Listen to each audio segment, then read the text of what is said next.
Olá, aqui é Diego Carneiro. Hoje daremos início ao segundo módulo referente a escolhas do consumidor. No tópico 1, nós apresentamos as duas principais teorias sobre como os indivíduos fazem escolhas, as relações de preferência e o axioma fraco da preferência revelada. Nesse módulo, falaremos mais precisamente sobre as escolhas do consumidor. Esse módulo também está dividido em 3 partes e hoje trataremos da parte 1.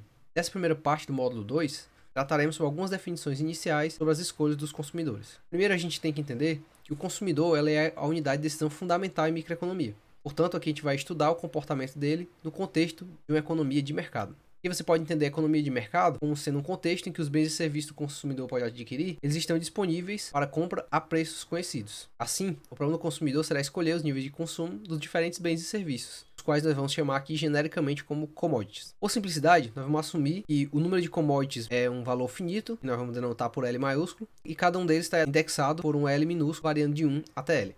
Então a gente pode definir o vetor de commodities, ou cesta de commodities, como sendo então a lista das diferentes quantidades consumidas de cada uma das commodities. Então a gente pode retratar por meio de um vetor X, e cada entrada, X1 até XL, corresponde à quantidade de cada bem 1 até L, respectivamente. Você pode encarar o vetor de commodities como sendo um ponto no espaço RL, o que a gente vai chamar de espaço de commodities. Dessa forma, a gente pode usar um vetor X para descrever o consumo de cada indivíduo. Nesse caso, cada entrada corresponderá ao nível de consumo de cada bem para aquele indivíduo. É importante notar que as escolhas de consumo, elas geralmente estão limitadas por algum tipo de restrição, como restrições físicas. Por exemplo, normalmente você não pode consumir valores negativos de um bem, portanto, a gente vai assumir que as quantidades tendem a ser positivas, a ser maiores ou iguais a zero. Então, nós podemos definir como conjunto de consumo, pode denotar por X maiúsculo, como sendo um ponto do espaço de commodities, cujos elementos são cestos que o consumidor pode efetivamente consumir. Por simplicidade, então, nós podemos assumir que o consumidor pode dispor de qualquer quantidade não negativa de cada um desses bens. De maneira formal, nós podemos então definir nosso conjunto de consumo como conjunto dos valores positivos em RL, ou seja, X pertence a RL, tal que X é maior ou igual a zero para todo I.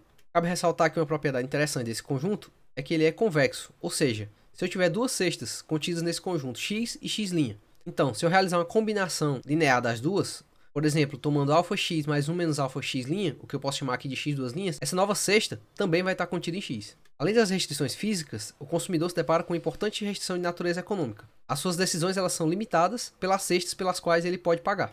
A gente pode formalizar então essa restrição fazendo duas suposições. Primeiro, todas as commodities são negociadas no mercado a preços cotados publicamente. Esses preços eles podem ser sintetizados num vetor de preços. Então aqui eu tenho um vetor de preços P, e aqui são os preços da commodity 1 até L. A gente vai assumir que todos os preços são não negativos. A segunda suposição é que a demanda individual ela é apenas uma pequena fração da demanda total, de modo que os preços estão além da influência do consumidor. Em outras palavras, dizemos que o consumidor ele é tomador de preços, ou seja, ele não tem poder de influência sobre os mesmos. Dessa forma, nós podemos estabelecer o seguinte, que a acessibilidade de uma cesta de bens ela vai depender basicamente de duas coisas: os preços praticados no mercado, P, e o nível de riqueza ou renda do consumidor. Acaba aqui uma distinção entre riqueza e renda. A rigor, riqueza remete a estoque, enquanto renda remete a fluxo. O conceito aqui aproxima-se mais da ideia de riqueza do que de renda. Contudo, a terminologia renda encontra-se consagrada na literatura, portanto, nós vamos adotá-la a partir de agora. Em outras palavras, uma cesta de bens vai ser acessível se o seu custo não excede a renda do consumidor.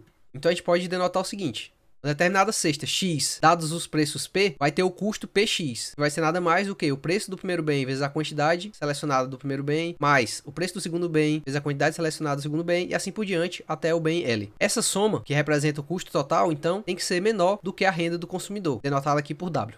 Assim, podemos definir o que seria o conjunto de cestas factíveis. Vamos denominar conjunto walrasiano, em referência ao economista Leon Walras. De maneira formal, podemos definir o walrasiano como sendo o conjunto B ao nível de preços P e a renda W, ao que X pertence ao espaço de commodities, e P vezes X é menor ou igual a W. Ele vai ser o conjunto de todas as cestas de consumo factíveis para o consumidor em um mercado com o nível de preço P, cuja renda é dada por W. Assim, o plano do consumidor vai consistir em, dado o nível de preço de mercado e a sua renda, escolher uma cesta de consumo dentro do conjunto walrasiano. Vejamos, por exemplo, o caso em que nós temos somente duas commodities. Observe no gráfico. Aqui nós temos o bem 2 e aqui nós temos o bem 1. O conjunto delimitado por esse triângulo seria o nosso conjunto walrasiano, ou seja, o conjunto de cestas passíveis de serem consumidas pelo consumidor ao nível de preço P e ao nível de renda W. Os valores além desse conjunto representam cestas que estão fora do conjunto de possibilidade, ou seja, que não podem ser consumidas pelo consumidor. Essa reta que delimita o conjunto walrasiano é denominada reta orçamentária. A sua inclinação é dada por menos P2 sobre P1. a qual captura a taxa de trocas entre as duas commodities, ou seja, quantas unidades do bem 2 o indivíduo tem que abrir mão para aumentar uma unidade de consumo do bem 1 e vice-versa. A seguir, podemos definir então a correspondência de demanda walrasiana, que vamos denotar por x de PW. Essa correspondência ela atribui um conjunto de cestas de consumo para cada par de renda e preços P e W. No caso particular, em que esse conjunto é formado por uma única cesta, nós vamos denotar x de PW como sendo a função demanda walrasiana. Vamos fazer então duas suposições sobre a demanda walrasiana. A primeira é de que ela é homogênea de grau zero, e a segunda é de que ela satisfaz a lei de Walras. Dizemos que a demanda walrasiana ela é homogênea de grau zero se, ao alterarmos proporcionalmente os preços e a renda, a cesta demandada não se altera.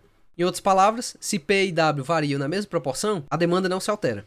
Por outro lado, dizemos que a correspondência de demanda walrasiana x de PW satisfaz a lei de Walras para todo P e W maior que zero se temos P de x igual a W para todo x. Intuitivamente, a lei de Walras diz que o consumidor despende toda a sua renda.